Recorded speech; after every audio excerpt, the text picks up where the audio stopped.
Vamos dar início a mais um fórum Fertigroup. Hoje a gente vai falar sobre a FIV clássica, se a gente deve recuperar. A gente tem aqui hoje palestrando o Dr. Isaac Adide, que é médico especialista em reprodução humana na Primórdia Fertigroup, e a doutora Raquel de Lima Leite Soares Alvarenga, que é embriologista, PhD em biologia celular e diretora do Nocegonha Medicina Reprodutiva. A gente vai começar com a doutora Raquel. Boa noite a todos. Muito obrigado, ao Fertigroup pelo convite, né, pela oportunidade de falar um pouco da minha vivência, né, de uma vida com a FIV clássica. Obrigada por ter aí a companhia do Dr. Isaac nesse debate. Vamos começar. Nós sabemos, né, por isso que todos nós estamos aqui, que a Louise Brown, ela nasceu por FIV clássica, né? Uma técnica que revolucionou, né, não só os tratamentos de infertilidade, como as nossas próprias vidas. Eu comecei a trabalhar com FIV em 1990, obviamente nessa época não tinha ICSI, então eu testemunhei a chegada da ICSI, né, então eu posso falar com uma pessoa que viveu o antes, a transição, e o depois, né, o que nós estamos vivendo hoje. Para começar, eu sei que a maioria, né, não faz FIV clássica de rotina, então só um pouquinho da técnica, até para tirar aquele medo que as pessoas têm quando falar em retornar à FIV clássica, né? Então é uma técnica muito simples, uma técnica muito limpa, muito bonita, muito natural, né? Então na minha rotina eu faço um gradiente, obviamente nós estamos falando de amostras normais, eu faço um gradiente com o volume todo do sêmen. Depois eu faço um lavado desse pellet que eu obtenho aqui, e depois eu faço um swimap desse pellet. Muito importante para a FIV clássica é vamos dizer, a classificação das células da granulosa, né? Essas células do cúmulo coroa que fica aqui. Essa imagem é de um artigo que a gente publicou recentemente. Tá com campo escuro, que não, a maioria das pessoas não é familiar. Mas no campo escuro, a gente observa que aqueles complexos cúmulos ovócitos que são imaturos, eles são mais esbranquiçados, eles podem estar no estágio intermediário, e o estágio ideal para a FIV clássica é que eles estejam maduros. Então, geralmente, para o médico que está fazendo a indução, para a FIV clássica é bom ir um pouquinho a mais do que talvez ele iria para ICSI. Então, talvez um dia a mais de indução para obter esses ovócitos, né, esse complexo cúmulos coroa, bem maduro, que é o adequado para a FIV clássica. Eu coloco um ou dois complexos por gota, gota de 80 microlitros, e eu insemino com uma quantidade de espermatozoides, que aqui depois a gente vai fazer uma quantificação, que fica em torno entre 50 mil a 100 mil espermatozoides por gota. Faz a inseminação, com uma pipeta normal, eu vou colocar praticamente 100% de espermatozoides móveis ali naquela gota, não exagerar muito nessa quantidade para não ter polispermia e não provocar a geração de é, espécies reativas de oxigênio, né, de radical livre e prejudicar o ovócito. No outro dia já é igual, né? Se você pulou a fase da denudação quando era ICSI, você vai denudar no dia seguinte, né? Só que é muito mais fácil usando placas tratadas, e aí é uma dica que eu vou dar, usando aquela placa Falcon tratada, as células da granulosa, elas praticamente elas vão se soltar sozinhas. Então, no outro dia, você vai ir com uma stripperzinha, só tirar o excesso e passar os ovócitos fertilizados para uma outra gota. Então, até aí, o resto segue igual uma ICSI. Bom, como eu estava falando, eu testemunhei o advento da ICSI, né? Eu já era embriologista nesse momento.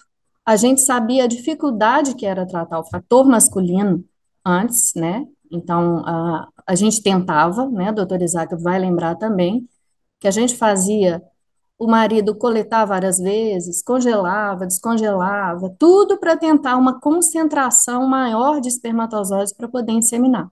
Só que não ia bem, né? FIV clássica com fator masculino, você tinha aí 20% de fertilização, 30%, mas a gente ainda conseguia umas gestações, né? Até porque não tinha nada mais a oferecer para os pacientes naquele momento. E aí, nesse históricozinho que eu fiz aí, eu mostro que foi evoluindo, né, que já se tentava fazer a ICSI já há algum tempo, né, desde 88, fazendo pequena uma abertura, depois tentaram a SUSE.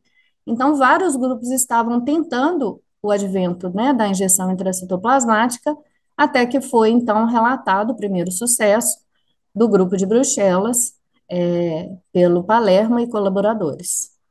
A partir daí, gente, nós começamos uma nova era da reprodução assistida, né?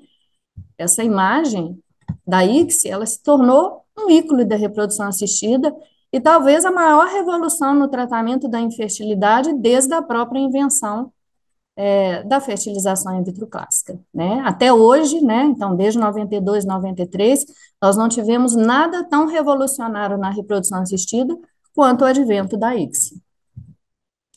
Então, o que eu quero dizer é que eu não estou aqui para falar mal da ICSI, eu só estou querendo falar que todas as técnicas têm suas aplicações ideais.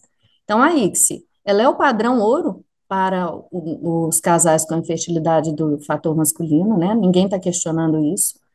A ICSI também, ela possibilitou a fertilização com espermatozoides obtidos por técnicas alternativas, né? Do epidídimo do testículo, que isso é impossível para a FIV clássica. Para técnicas PGTA, né, técnicos genéticos, PGTM, a técnica mais indicada é a ICSI, né, ainda por causa da contaminação, embora já para algumas indicações já pode ser usado a FIV convencional. No entanto, o que se observa, né, se for esses dados grandes aí, por exemplo, desse HFA, né, que é o órgão controlador inglês e da Sociedade Europeia, que desde 2002 a ICSI ultrapassou a FIV convencional e no mundo ela é utilizada em aproximadamente 70% de todos os casos são ICSI.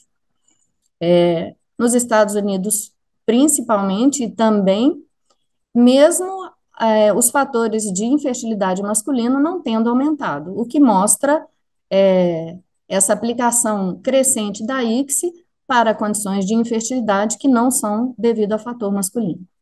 E também aí a ICSI, com essa fama toda, com esse poder todo, ela começou a ser usada empiricamente em condições como falha de fertilização, baixo número de ovócitos, idade materna, endometriose, etc. Na América Latina, também foi uma grande inversão aí no percentual do uso das técnicas, sendo que atualmente ela é utilizada em mais de 75% dos ciclos em relação à FIV clássica. Por que esse uso excessivo, né? Se ela veio para tratar o fator masculino, por que ela é tão utilizada e ela acabou, vamos dizer, dominando o cenário todo? Aí é que vem essas questões da prática clínica, cobertura dos planos, as preferências do paciente, né, que tem às vezes, uma ilusão, uma má informação de que a ICSI é o melhor para ele, ou que é uma coisa mais moderna, né? O uso do PGTA, como nós falamos, e um conhecimento incompleto dos resultados que a FIV clássica pode fornecer. Esse aumento todo, né, leva a gente a ligar um alerta sobre, será que esse uso é desvantajoso, né? Está documentado, está provado que há uma vantagem se utilizar a ICS em relação à FIV? E aí a gente vê que a gente está introduzindo uma técnica que é muito invasiva e as consequências dessa invasividade, elas ainda não são completamente elucidadas, né? Vamos só repassar as indicações, né? Então, ICSI na ausência do fator masculino, que diz a literatura. Então, aqui vou falar vários artigos aqui em ordem cronológica, né? Que o uso rotineiro, só um segundo, o uso rotineiro da ICSI não melhora os resultados de fertilização, nem de gestação, na ausência do fator masculino. Aqui de 2017, do próprio registro latino-americano também, os dados não justificam o uso da ICSI sem fator masculino. Depois, de 2019, teve esse artigo aqui também que mostra que a taxa de fertilização ela é superior na FIV clássica, a gestação clínica é maior, nascido vivo é maior, e que a ICSI, ela gera 30% menos taxas de gravidez do que a FIV clássica. Depois, 2020, também falou que sem fator masculino também não há nenhum benefício no uso da ICSI. Aí uma meta-análise também de 2020, que também mostrou que não há nenhuma vantagem óbvia quando o paciente tem sêmen normal. Mais um de 2020 também que mostrou que a taxa de gravidez com FIV, ela é significativamente maior na FIV clássica, mas também leva junto o maior risco de falha de fertilização total. Em 2021 também essa revisão, também que ela fala que o uso da ICSI deve ser limitado somente nos casos de fator masculino e que não há nenhum benefício em utilizá-la quando não há esse fator. 2021 também esse artigo deu muita repercussão porque ele foi publicado na Lancet em 2021 e ele fala lá, ó, que o uso da ICSI não aumenta a taxa de gravidez comparado com a FIV convencional. E aí, nessa época aqui, ó, a Rita Vacina, né, que é uma embriologista muito respeitada, e ela tuitou, olha lá, ó, nova RCT na Lancet, casais com infertilidade, mas com contagem normal, a ICSI não aumentou a taxa de gravidez em relação à FIV clássica. No excuses left, né, não há mais desculpa para fazer ICSI para todo mundo. E aí ela postou isso aí, que foi muito falado, para quem lembra, é que a ICSI poderia ajudar aquela paciente que não tem óvulos normais, né? Que a gente estaria oferecendo uma vantagem a mais injetando esses óvulos. Isso já caiu também, né? 2011, né? Falou que não existe nenhum potencial em fazer ICSI e ficar denudando. 2011, depois 2018, que a ICSI também, quando a paciente tem 5 ou menos, ela não oferece vantagem. Esse trabalho de 2020 aqui não observou nenhuma diferença, né, entre as duas técnicas para mulheres de idade avançada. No fator tubário, quer dizer, a mulher está lá zerada, o sêmen está lá zerado. A gente tem vantagem? Não, a gente não tem vantagem. A paciente só com fator tubário uma evidência robusta que não aumenta o desfecho, né, desses casos em matéria de resultado positivo. Na infertilidade sem causa aparente, que é outra indicação, também em 2021, também falando que a ICSI não aumenta as taxas de gestação. Depois, em 2020, a Sociedade Americana lançou esse documento aí, do que o comitê fez. Então, o que ele falou? Para não utilizar na ICSA, na ISCA, não utilizar, né, em pacientes com ovócitos de má qualidade, não utilizar na baixa reserva. No entanto, eles indicam a ICSI na falha de fertilização anterior, logicamente no fator masculino, nos diagnósticos pré-implantacionais, nos casos de maturação in vitro e nos casos de ovócito descongelado. Esse artigo eu estava lá na apresentação, né, é da Paula Viganò, lá do Hospital de Milão. Eu tenho uma amiga que está trabalhando lá, então eu fui assistir essa apresentação e eu fiquei muito orgulhosa.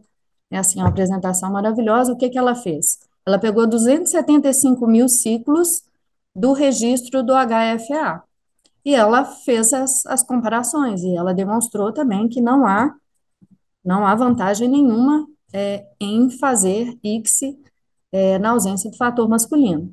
E que, inclusive, os dados dela mostram que há uma diminuição na taxa de nascidos vivos quando você usa a ICSI sem a indicação principal, que é o fator masculino. Pelo menos, né, o que ela colocou a limitação do estudo dela, no primeiro ciclo de transferência de embriões frescos. Aí ela fala também sobre um desvio de gênero também, algumas coisas interessantes que ela notou nesses dados lá. Aí depois, quem quiser, esse artigo já foi publicado aí no ano passado. Alguns números que eu achei interessante mostrar aqui, para finalizar, em matéria de custo, né, as pessoas não gostam de falar, O que está relatado é que ela custa de 5 a 8% a mais, mas eu acho, pelo menos na minha experiência, a ICSI ainda é mais cara do que um ciclo de FIV, então seria possível a gente oferecer ciclos de FIV mais baratos, porque ela custa bem menos para o laboratório, né, para a empresa. 8,5% é a taxa de dano ao ovócito estimado quando você usa um ciclo, você faz um ciclo de ICSI desnecessário. Então, você está perdendo óvulo aí. Aí que se consome 300% mais do tempo do embriologista. 300% mais. Então, imagina vocês com um laboratório cheio, cheio de óvulo, cheio de pacientes sem fator masculino e fazendo o ICSI, porque é a única técnica que você tem a oferecer. Esse artigo aqui mostra 30% de redução na taxa de blastulação dos ciclos utilizando a ICSI em relação à FIV. E esse dado também, que é daquele artigo do comitê, ele fala que 30 ICSIs são realizadas desnecessariamente para evitar cada caso de falha de fertilização inesperada. A minha conclusão, então, para pacientes sem fator masculino, o risco da ICSI não está justificado por nenhum benefício real, sendo a FIV clássica ainda mais indicada. Então, sim, devemos recuperar a FIV clássica. Muito obrigado pela atenção de todos, e agora eu passo a bola para o doutor Isaac. Obrigada, Raquel, excelente apresentação. Mas tá bom. Vou passar agora a palavra e a tela para o doutor Isaac. Então, bom, não tenho nada para falar, Raquel. Concordo com tudo que você mostrou, com tudo que você fez. Inclusive, o Palmeiras a jogar, vou ver o jogo do Palmeiras, porque você já falou tudo que eu tinha que falar. Mas eu quero, então, fazer algumas colocações que são muito importantes. Você falou que você já, desde 90, você mexe com isso. Eu comecei um Sim, pouco antes do que você, só que eu não fui de sei. laboratório. Quando nós começamos, a indicação da fertilização in vitro era para as pacientes que não tinham trompas. Esse era o tratamento. Fator masculino normal, ou não, mas era basicamente para as mulheres que tinham alguns problemas tubários. Depois do nascimento da Luíse, alguns colegas começaram a entender que poderiam melhorar a parte laboratorial. Então, o que começaram a fazer? Começaram a fazer o GIFT, que era a gente tirava pela laparoscopia os ovos, automaticamente já punhamos o sêmen preparado e injetávamos dentro da trompa para quem tinha trompa normal. Porque o ambiente seria mais propício, mas, de qualquer maneira, é uma FIV clássica. Depois entrou o ZIFT. O Ricardo Asch introduz o GIFT, depois vem o ZIFT, que é pegar o zigoto. Então, se fazia, mas isso era necessário fazer duas laparoscopias, uma para tirar o óvulo e no dia seguinte você reintroduzir para introduzir o zigoto. Então, isso mostra que a ideia de manter a FIV convencional era realmente importante, é a natureza. Então, você iria fazer com que a natureza agisse. Então, isso também era um fator muito diferenciado. O ICSI entra quando se percebe que alguns fatores masculinos estavam envolvidos e não conseguia se obter a fertilização de óvulos maduros. A tua classificação de óvulos é espetacular hoje, mas naquela época não tinha nada disso. Então, não se tinha esse conhecimento se estava num bom momento o óvulo ou não. Mas o sêmen a gente sabia que ele era alterado e, consequentemente, não fertilizava. E Palermo começa a tentar fazer um trajetozinho para possibilitar esses espermatozoides entrarem. E sem querer, ele enfia um espermatozoide lá para dentro, e no dia seguinte ele percebe a fertilização, e aí a gente dá esse boom na fertilização como um todo. É óbvio que os laboratórios, os colegas, têm medo de falar para o paciente não fertilizou. Então, entre você deixar uma FIV clássica, em que é o médico que tem medo, o paciente não tem esse conhecimento, mas se você explicar todas as vantagens que você acabou de dizer, e eu concordo com você, mostrando para ele as vantagens que nós temos, sem dúvida nenhuma ele vai entender e até vai ter uma explicação por que não consegue, às vezes, a gravidez, a gestação espontânea. Então, nesse momento, eu acho que quem tem que mudar a cabeça é o doutor.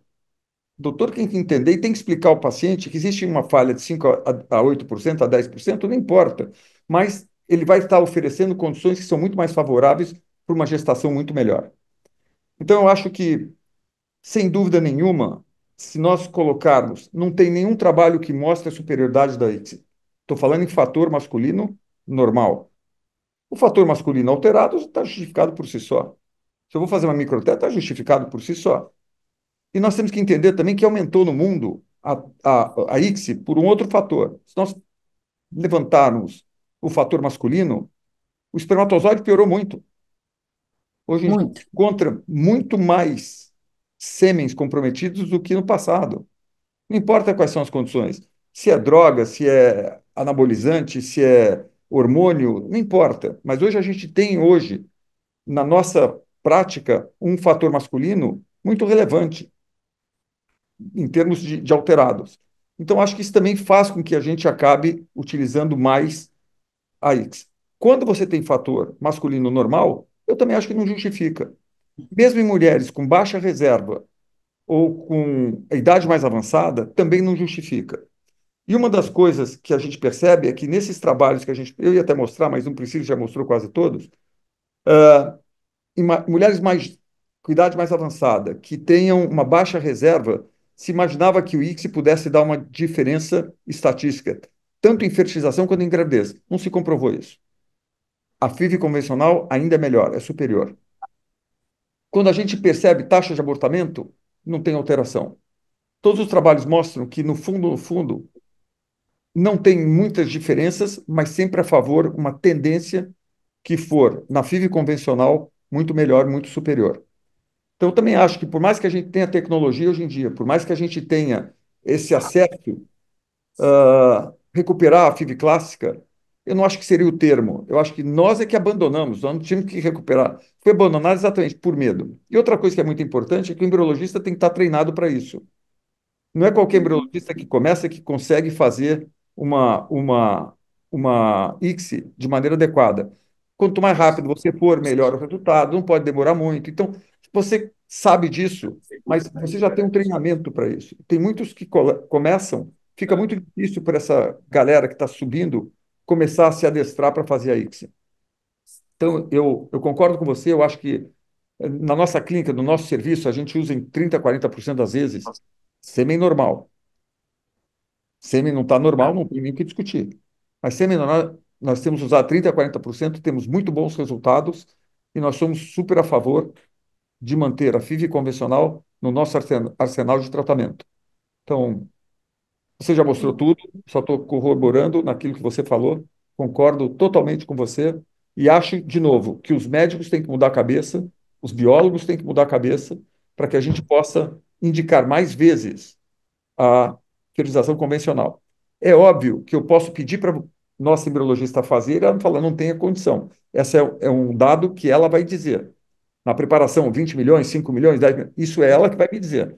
Mas do nosso lado médico, a gente tem que entender, tem que informar o paciente que isso pode haver uma falha de 5 a 10% na fertilização.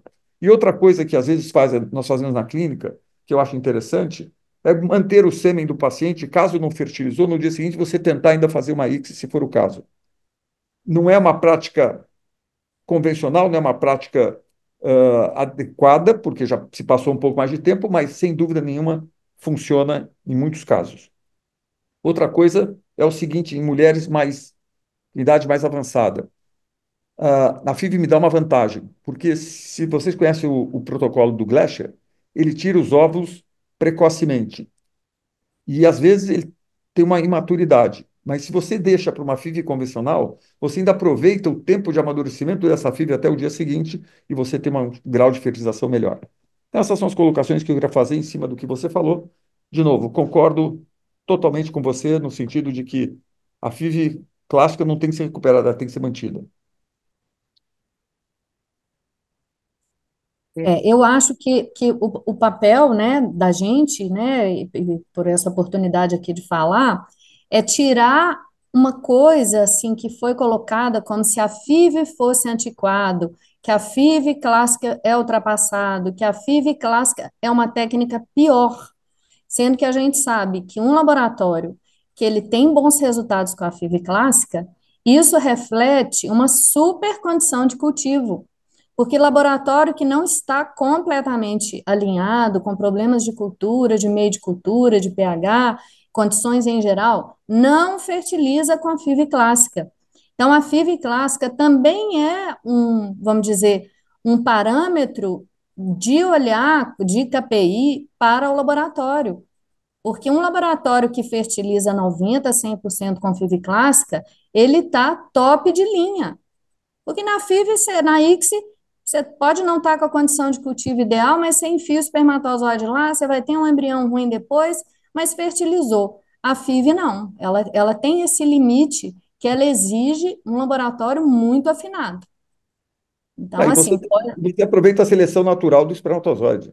ainda tem isso, porque fica o povo lutando aí com plaquinha, com microfluido, com tanto de técnica para poder selecionar o melhor espermatozoide, sendo que a melhor maneira de selecionar o espermatozoide, né, é deixar o próprio óvulo escolher e fazer a fertilização ali E certinho. ativar, né?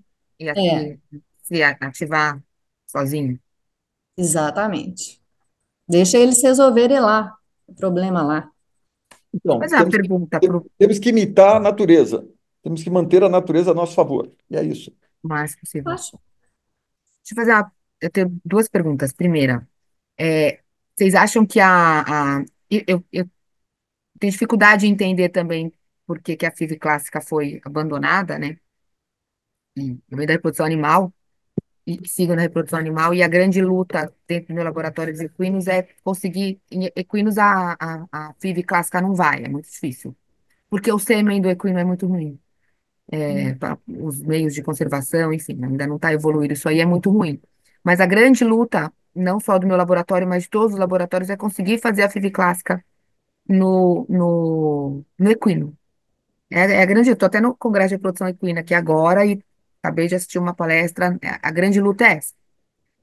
E então eu queria que você dissesse por que vocês acham que o clínico, né, e o embriologista tem tanto medo da FIV clássica? É medo de falha de fertilização?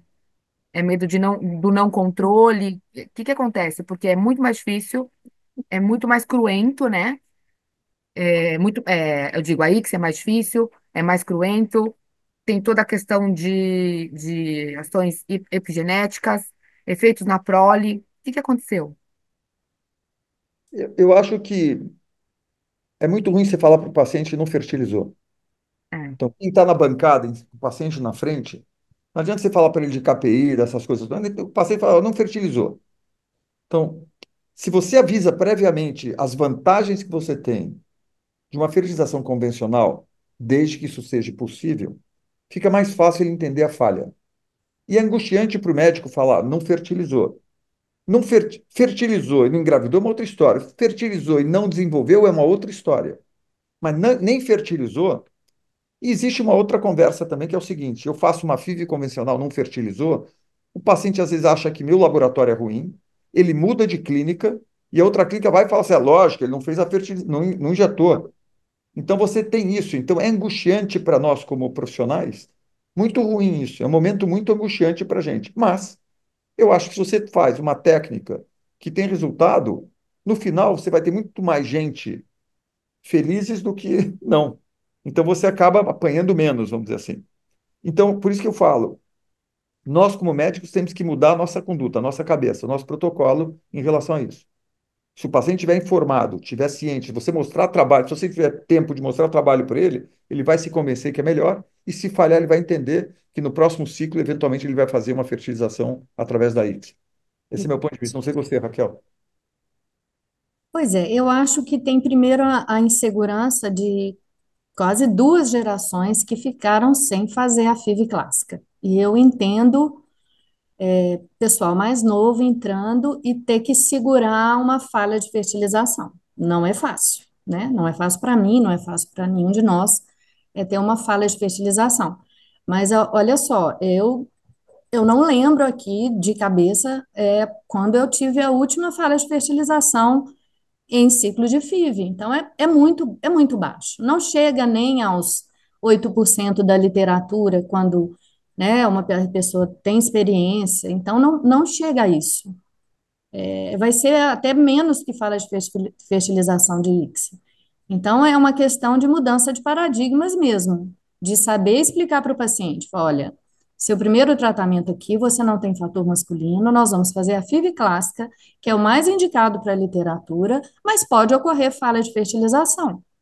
No entanto, se fertilizar normalmente, o seu embrião, ele tem uma capacidade de implantação melhor do que a gente fizer uma injeção nesse primeiro ciclo. Então, talvez isso, né, essa conversa vai ajudar mais. E em relação aos embriologistas que não fazem a FIV e não têm segurança de fazer, é treino. É treino, é curso, é a gente falar mais disso, é ter curso prático disso, né? A gente precisa falar sobre isso. E a gente tá, todo mundo sabe que a gente está com uma falta de embriologista no mercado. A FIV clássica, ela é mais ensinável, você consegue ensinar a FIV clássica para um embriologista mais novo e ele pega mais rápido do que uma ICSI. Então, se a gente faz aí, ó, 30, 40% de ciclos de FIV, você poderia colocar esses embriologistas mais novos fazendo tranquilamente e aliviando o laboratório, o embriologista mais experiente para fazer as ICSIs que são necessárias e os procedimentos que são mais finos. Então, assim, pelo menos na minha ordem, quando eu ensino primeiro a FIV clássica e depois eu vou ensinar a ICSI. Porque a FIV clássica ajuda o embriologista a entender time, maturação, um tantão de coisa que se ele só aprender a denudar e injetar, ele não vai saber um monte de coisa. Ele vai ser um robô. Boa. Pessoal, tem uma pergunta aqui no chat. Eles estão perguntando se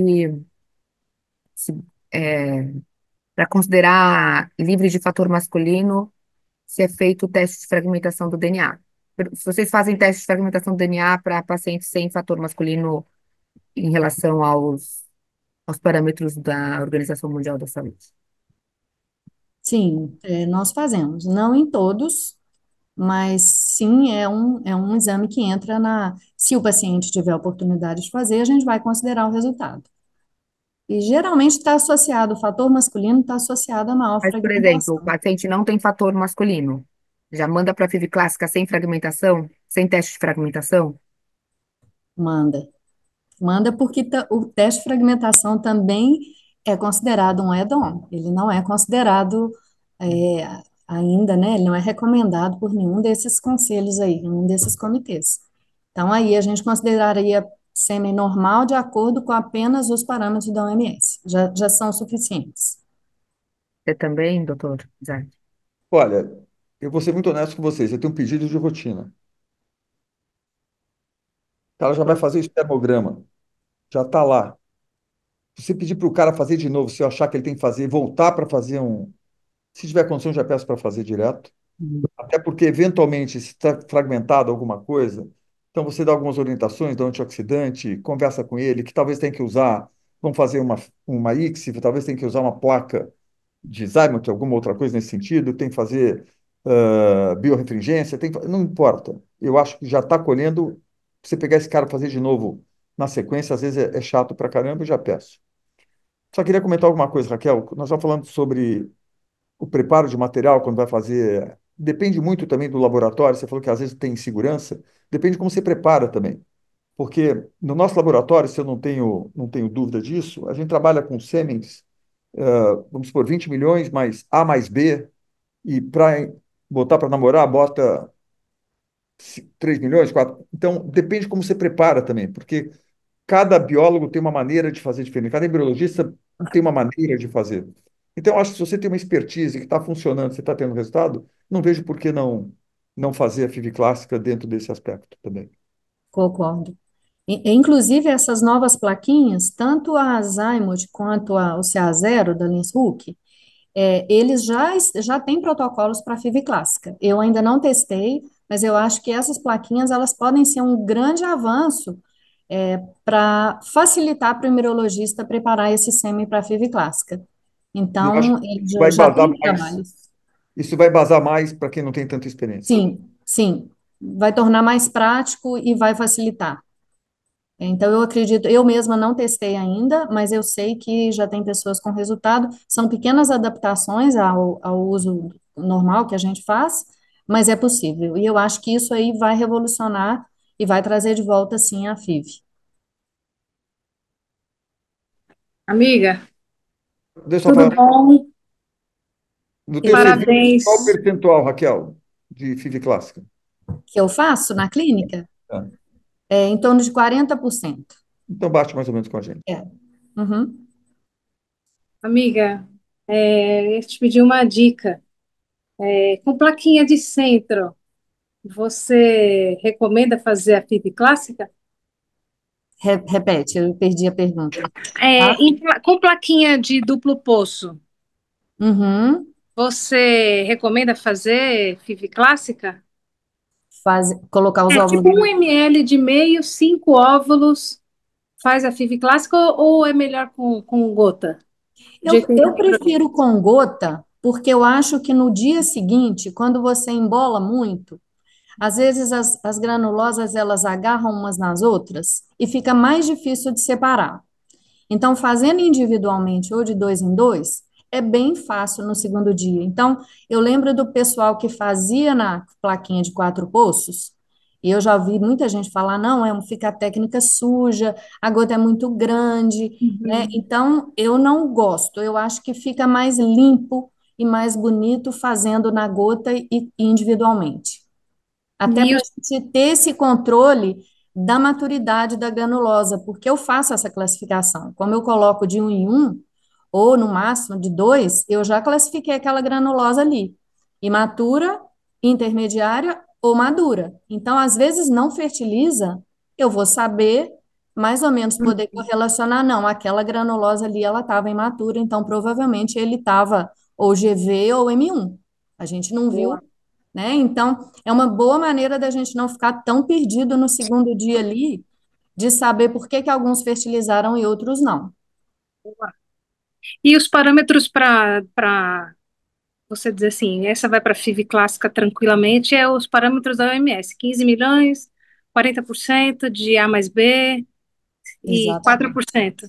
Certinho. Exatamente. E espermograma feito na minha clínica, tá? Para eu tomar essa decisão, eu acho muito importante ser um espermograma que eu confio.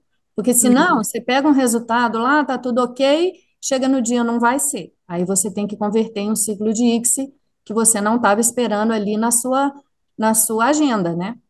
Boa. Mais tempo e tal. Então, assim, eu tenho essa preferência de pedir que os médicos que encaminham os pacientes peçam um espermograma da maneira que a gente faz. Uhum. Isso aumenta muito a minha segurança. Amiga, mais uma pergunta, rapidinha. E um óvulo só, você faz a FIV? Óvulo só, faço FIV. Se não tem fator masculino, eu não tenho por que fazer uma ICSI só porque eu estou desesperada para ele fertilizar. E tem artigos, tá? Tem artigos que falam em um óvulo só que o resultado é melhor com FIV. Maravilha. Obrigada, minha querida. Obrigada, bom te ver. Boa Igual. pergunta, também tinha essa pergunta, um óvulo só. Começou, era um óvulo só. O começo do É, É, ciclo, um óvulo só. Não tinha nem indutor da ovulação. Era fila, captou o óvulo, captou. Se não captou, volta para o mês que vem. Então, isso. funciona, não tem dúvida que funciona. Se ele tiver maturidade, ele funciona. é Ainda isso tem aí. essa questão da maturidade aí, ó, que é uma outra vantagem que nós falamos, o doutor falou brevemente, quando você faz a FIV clássica, você expõe, então mesmo aquele que talvez na ICSI ele tivesse M1 e você ia perder ele, como você deixa aí ó, um contato de maior de tempo entre o espermatozoide e o óvulo, você consegue fertilizar esses também. Ou algum espermatozoide que fica agarrado ali já nas células e vai entrar depois, então isso aumenta ainda o Peraí. percentual de fertilizado. Ah, Né? Raquel, quando nós começamos, na primeira fertilização que a gente fez aqui no Brasil, era de capotar. Se você olhasse o que a gente fazia, ninguém sabia o que estava fazendo. O conhecimento que a gente tem hoje não tinha no passado. Eram os Flintstones trabalhando. Mas é assim mesmo, quer dizer, a coisa vai evoluindo, a gente vai melhorando, vai tendo conhecimento, a tecnologia vai entrando. E hoje em dia, você tem os softwares de inteligência artificial também que te dão uma resposta em relação aos óvulos. Eu acho que você tem muitas informações hoje que você pode capitalizar para ver para que lado você prefere ir, não vai. Então, eu acho que tudo isso é muito moderno. A FIV clássica não é moderna ou é velha. Ela é aquilo mais próximo da natureza e eu acho que é melhor. Eu acho que é por aí. É, eu acho que também todo mundo não deve se sentir culpado, né? Quem faz X em tudo, indica X em tudo, não deve se sentir culpado, porque eu acho que a intenção foi de oferecer algo melhor. E a literatura só veio mostrar que a X não era melhor, foi nesses trabalhos aí de 2020 para cá. Então, é muito recente. Só que agora a gente não pode ignorar esses resultados. Então, se antes a gente não sabia que a ICSI podia estar prejudicando alguém, né, algumas pacientes, agora a gente já sabe. Então, como a Rita Vacena falou, não tem mais desculpa para poder chutar debaixo do tapete esses dados. Agora é hora de todo mundo querer oferecer o melhor e voltar, né, a oferecer e realizar, praticar a FIV clássica.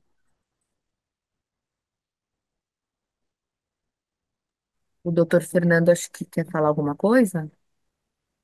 Boa noite, pessoal. Tudo bem? Doutor Isaac, Raquel, como é que estão todos aí? Espero que bem. Doutor Isaac tocou num ponto aí muito interessante, né? Aí eu vou fazer uma analogia com relação aos preparos, aos preparos de sono. A gente faz SWIMAP desde quando, né? Há muito tempo que a gente faz SWIMAP. O SWIMAP é uma excelente técnica de seleção de espermatozoides, se bem utilizada, né? Então, quando a gente fala assim, vamos voltar às origens, na verdade, nós vamos estar utilizando uma técnica que, na verdade, não deveria ter sido deixada de lado em comparação com a técnica que a gente tem de X, né? Então, esse eu acho que é o ponto fundamental. A chave é a comunicação com o paciente, né? Então, como o doutor Isaac falou também, a Raquel também, como é que você vai comunicar isso? Você precisa comunicar isso para a paciente. Você precisa dizer para ela da falha de fertilização, da possibilidade, mas que também é uma técnica padrão ouro, né? Então, acho que a chave para retomar esse processo, acho que está por aí, no efeito da comunicação com as pacientes. Fernando, e não só a comunicação com o paciente, que é importantíssima, mas a comunicação do embriologista com o médico. Que a partir do momento que a equipe ela decide que vai oferecer a FIV clássica, estão todos prontos a ter falha de fertilização. E se acontecer, não e a culpa para o embriologista ou para o laboratório, né? Isso eu acho muito importante. Graças a Deus, eu sempre tive, eu nunca parei de fazer FIV clássica, né? Mesmo sendo duramente criticada, né? Eu já fui muito criticada, chamada de antiquada, de ultrapassada, mas eu continuei porque eu acreditava. Eu estava vendo os meus resultados ali. Então, mesmo alguns médicos, né, que falavam assim, mas eu quero oferecer o melhor para o meu paciente, e aí que você é mais moderno.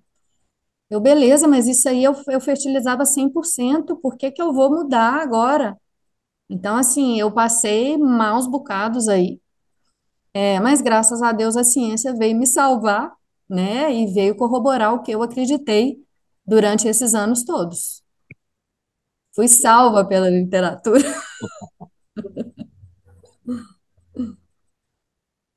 Bom, eu acho que eu tenho um palpite que a inteligência artificial, ela vem aí tanto para seleção de espermatozoides, como para avaliação da morfologia ocitária. Acho que vai jogar lá e ela vai falar. Pode, confia aí, vai na FIV, pode confiar. Você vai ter, sei lá, 70%, 80% de fertilização. Acho que a gente está bem próximo disso aí, do jeito que está indo rápido. E aí, quem Sensacional. Para sabe, quem botar sabe uma o povo não tenha gotinha. mais segurança, né, para voltar para FIV. Botar uma gotinha lá no aparelho, ele vai falar, pode fazer, vai com Ix ou vai de FIV, certamente. Excelente, muito, muito bons argumentos, muito boa discussão. Gente, alguém mais quer falar alguma coisa? Doutor Oscar, doutora Alessandra? Oscar Eu só acho veio que, para acho admitir o que, pessoal. não, eu vou fazer um comentário. Eu acho que para quem tem muito medo de usar, Faz meio a meio. O Wix de resgate não funciona? Não tem? Tem. Não, deixa a gente começar com meio a meio, vamos aos poucos. Eu acho que meio a meio para começar é bom para dar confiança. Eu acho que é bom para dar confiança. Não, não é prático, porque você vai continuar gastando um pouco mais, né? Porque você vai gastar o Wix mais um pouco mais e mais dos dois tempos, então, a princípio, não teria nenhuma vantagem, mas eu acho que uma abordagem inicial é interessante, sim, para dar confiança na equipe. Talvez transferir os embriões de FIV primeiro, né? Aí vai ter um resultado de taxa de gestação maior e vai deixar todo mundo mais entusiasmado com aquilo ali. E certamente os blastocistos de FIV clássica, eles são muito mais perfeitos. Oscar, deixa eu te falar uma coisa. Ou a gente acredita ou não acredita. Esse é o ponto. Eu acredito. Eu tenho as condições do sêmen adequado. Eu vou bancar. Vou bancar. Se não der certo, eu vou conversar. Mas eu já expliquei para a paciente antes. Mas eu vou bancar. E não deu certo, eu vou falar, infelizmente, não foi. Esse não foi o nosso caminho. Não tivemos sucesso nisso. Não porque eventualmente o óvulo assim, o assado, não importa. Mas eu acho assim, fazer meio a meio é o que a Raquel falou. O custo vai continuar igual. E tem um outro detalhe também. Quando a gente faz a FIV clássica, pelo menos no meu serviço, a gente não está cobrando menos. Então, deveria ter também uma benesse financeira para o paciente, que a gente, pelo menos eu, no meu serviço, a gente não está repassando. Então, acho também que se a gente levar isso em consideração, fica até bacana, fica mais interessante para o paciente entender o que nós estamos fazendo. Estou falando você gastar menos também, te dando qualidades superiores. Tem que pensar nisso. E pensar que os tratamentos de reprodução assistida ainda são inacessíveis para a maioria da população. E a FIV, você consegue com um laboratório mais simples, né? Um laboratório com bem menos recursos, você consegue fazer a FIV. Então, a gente poderia estar oferecendo valores bem mais acessíveis, fazendo para pacientes que vão necessitar da FIV clássica somente, não da ICSI. E, infelizmente, nós não estamos fazendo isso, né, doutor Isaac? Na verdade, a gente cobra o mesmo tanto e a gente acaba ganhando mais de quem a gente faz FIV clássica. O propósito não é esse, é porque eu acho que lá atrás foi igualado para cima, porque a gente cobrava mais de quem fazia ICSI. O senhor lembra disso? A gente cobrava mais. E aí, de repente, perdeu o sentido e os valores foram igualados. Mas eu concordo, a gente deveria cobrar menos de quem faz FIV clássica, simplesmente porque o laboratório gasta bem menos. Menos hora do biólogo trabalhando, menos tudo. Menos tudo. Mas Tem uma então vou voltar pergunta. a falar, mas eu acho que a gente também aumentou, de novo, eu acho que tem meses ou tem ciclos que a gente faz na clínica que você tem muito sêmen alterado e você vai aumentar o número de ICSI, independente da sua vontade. Mas, de novo, sêmen normal, dando para fazer, mas tem que fazer. Eu não faria meio a meio, não. Eu faria ou sim ou não. Eu também. Tem mais uma pergunta que eu acho que a gente vai encontrar aqui uma segunda indicação para a ICSI, que não só o fator masculino. É, caramba, cadê a pessoa? Não vou lembrar o nome.